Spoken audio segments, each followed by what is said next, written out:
ஆலயம் செல்வோம் நாம் அன்பர்களுக்கு வணக்கம். சிவகங்கை மாவட்டம் கொல்லங்குடியில் உள்ள பிரசித்தி பெற்ற ஸ்ரீ வெட்டுடையார் காளியம்மன் திருக்கோயிலுங்க. அம்மன் சந்நிதிக்கு நேர் எதிரே ஐயனார் சந்நிதி உண்டு. அம்பிகை வலது காலை மடித்து அமர்ந்து 8 கைகளோட காலுக்கு கீழே அசுரனை வதம் செய்தபடி காட்சி தராங்க.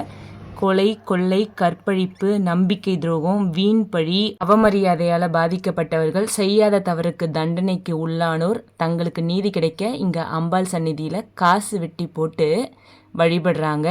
இந்த அநியாயங்களை எல்லாம் அம்பிகை தட்டி கேட்டு குற்றவாளிகளை தண்டிப்பாள்ன்றது இந்த கோயிலுக்கு வரவங்களோட நம்பிக்கை. இந்த பகுதியில் சுற்றியுள்ள கிராமங்களில் யாராவது தவறு செஞ்சுட்டா அவர்களை தண்டிக்க நாணம் தவறியோருக்கு நாணயம் வெட்டி போடுன்ற சொல்லும் வழக்கமும் இந்த கோயிலில் உண்டு. வெட்டுடையார் காளியம்மன் மக்கள் பிரச்சனையை தீர்த்து வைத்து நடுநாயகமாக இருந்து நீதி வழங்குறாங்க. அதனால் இந்த சுவாமியை நீதி கடவுள்னு இங்கே உள்ளவங்க அழைக்கிறாங்க.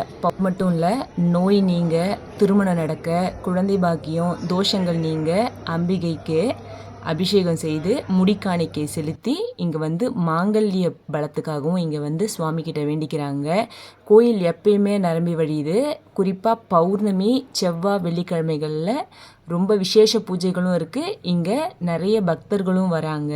பக்தர்கள் தங்களுக்கு தீங்கு செய்தவர்களை தண்டிக்க அம்மனிடம் முறையிடுவதும், தீய சக்திகளால் பிரிய நேர்ந்தவர்களுக்கு இந்த கோயிலுக்கு சேர்ந்து கொள்வதும் இந்த கோயிலோட தனி சிறப்பு. குழந்தை வரம் கிடைக்கவும், பேசாத குழந்தை பேச்சு நல்லா வரவும் இங்கே அம்மன் கிட்ட வேண்டிக்கிறாங்க. இந்த கோயிலில் அம்மன் சந்நிதிக்கு நேர் எதிரே ஐயனார் பஞ்சகஜம் கட்டிக்கிட்டு வலது காலை தொங்க விட்டு அமர்ந்துள்ளார். அப்படியே ஜைஜாண்டிக்காக இருக்கார். இவரை பார்த்தாலே நமக்கு அப்படியே கூஸ்பம்ஸ் ஆயிடுது. ஐயனார் வலது கையில் தண்டம் அணிந்திருக்காரு. இங்குள்ள காளியோ தன் வலது காலை ஊன்றி இடது காலை தொங்க விட்டு அமர்ந்திருக்காங்க. இவங்களோட கையில் கத்தியும் கேடயமும் வில்லும் அம்பும் இந்த மற்ற ஆயுதங்களும் தூரத்திலிருந்து பார்க்கும்போது நமக்கு பயம் தோன்றும். எவ்வளவு பெரிய தீய சக்தியாக இருந்தாலும் அதையெல்லாம் அழித்து விடுவேன் என்று பராசக்தியின் அம்சமாக அம்மன் நமக்கு காட்சி கொடுக்குறாங்க. காளி சந்நிதி எதிரே ஆஞ்சநேயர், மீனாட்சி சுந்தரேஸ்வரர், சோலைமலை, விஷ்ணு, கருப்பசாமி, வீரப்பசாமி, முனியசாமி, பேச்சியம்மன், சுடலமாடு சுவாமி, பைரவர் அத்தனை பேரும் இருக்காங்க. இவங்க எல்லோரும் நம்ம அதிகம் கவர்றவங்க.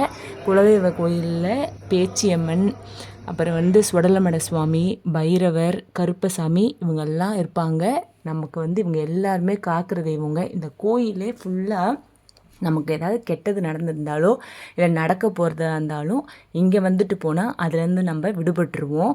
மனசு நொந்து நம்ம இவ்வளோ நம்பினோமே, நம்மளை இவங்க இப்படி ஏமாற்றிட்டாங்களோ, அது எதுல வேணா இருக்கலாம். சொத்தாக இருக்கலாம், இல்லை காசாக இருக்கலாம், இல்லை நம்ப வச்சு ஏமாற்றிருக்கலாம், இல்லை பழகியவங்க ஏமாற்றிருக்கலாம். எந்த மாதிரினாலும் நம்ம ஏமாற்றப்பட்டிருந்தோன்னா இங்கே சுவாமிக்கிட்ட, இந்த அம்மன்கிட்ட வேண்டிட்டு போனால் நிச்சயம் அதுக்கு அவங்க தீர்வு கொடுக்குறாங்க. உங்களுக்கு ஏதாவது தீய சக்தியால் பாதிப்போ இல்லை ஏதாவது வேண்டுதல் இருந்தாலோ தோஷங்கள் இருந்தாலோ இந்த கோயிலுக்கு போங்க. கோயில் போனாலே உங்களுக்கு எல்லா பிரச்சனையும் சால்வ் ஆகிடும். இந்த பதிவு உங்களுக்கு பிடிச்சிருந்தா உங்களோட ஃப்ரெண்ட்ஸ் அண்ட் ரிலேட்டிவ்க்கு ஷேர் பண்ணுங்கள். இது வரைக்கும் நம்ம சேனல் நீங்கள் சப்ஸ்கிரைப் பண்ணலைன்னா மறக்காமல் சப்ஸ்கிரைப் பண்ணுங்கள்.